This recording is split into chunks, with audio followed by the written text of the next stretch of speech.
ரஷ்ய எண்ணெய் நிறுவனங்களுக்கு பொருளாதார தடை விதித்துள்ளார் அதிபர் டிரம்ப்.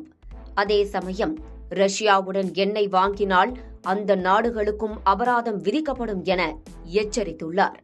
இந்த விவகாரத்தில் இந்தியா எடுத்துள்ள அதிரடி நடவடிக்கைதான் கவனத்தை ஈர்த்து வருகிறது. கடந்த சில மாதங்களுக்கு முன் இந்தியாவில் இருந்து இறக்குமதி செய்யப்படும் பொருட்களுக்கு 25% வரி விதித்து அதிர்ச்சி கொடுத்தார் அமெரிக்க அதிபர் டிரம்ப். அதே சமயம் ரஷ்யாவில் இருந்து கச்சா எண்ணெய் மற்றும் ஆயுதங்கள் வாங்கினால் கூடுதல் வரி விதிக்கப்படும் எனவும் எச்சரித்திருந்தார். இதனை பொருட்படுத்தாத இந்தியா ரஷ்யாவிடமிருந்து கச்சா எண்ணெய் கொள்முதல் செய்து வருகிறது. இதனால் கடுப்பான டிரம்ப் மேலும் 25% கூடுதல் வரி விதித்து மீண்டும் அதிர்ச்சி கொடுத்தார். டிரம்பின் இந்த வரி விதிப்பால் அமெரிக்க சந்தைகளுக்கு ஏற்றுமதி செய்யப்படும் இந்திய பொருட்களுக்கான வரி 50% அதிகரித்துள்ளது. அமெரிக்காவின் இந்த நடவடிக்கை இந்திய நிறுவனங்களுக்கிடையே பெரும் அதிர்ச்சியை ஏற்படுத்தியது.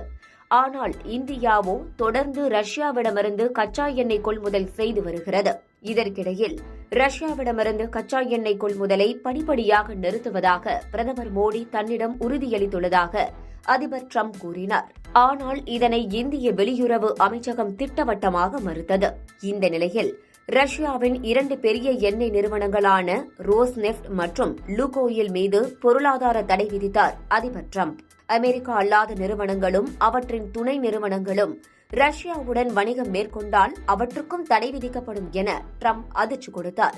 அதேபோல ரஷ்யாவின் எண்ணெய் நிறுவனங்களான ரோஸ்நெஃப்ட் மற்றும் லுகோயில் நிறுவனங்களுடன் மேற்கொள்ளப்பட்டு வரும் வணிகத்தை நவம்பர் 21ஆம் தேதிக்குள் நிறுத்திவிட வேண்டும் என அமெரிக்க நிதியமைச்சகம் கூறியுள்ளது. இந்த நிலையில் மத்திய கிழக்கு மற்றும் லத்தீன் அமெரிக்காவில் இருந்து அதிக அளவில் கச்சா எண்ணெய் இறக்குமதி செய்ய இந்தியா திட்டமிட்டுள்ளதாக தகவல் வெளியாகியுள்ளது. குறிப்பாக பிரேசில், மேற்கு ஆப்பிரிக்கா, கனடா, லத்தீன் உள்ளிட்ட நாடுகளில் இருந்து கச்சா எண்ணெய் இறக்குமதிகளை அதிகப்படுத்த இந்திய கச்சா எண்ணெய் சுத்திகரிப்பு நிறுவனங்கள் திட்டமிட்டுள்ளதாக கூறப்படுகிறது. இதுகுறித்த அதிகாரப்பூர்வ அறிவிப்பை மத்திய அரசு வெளியிடவில்லை என்பது குறிப்பிடத்தக்கது.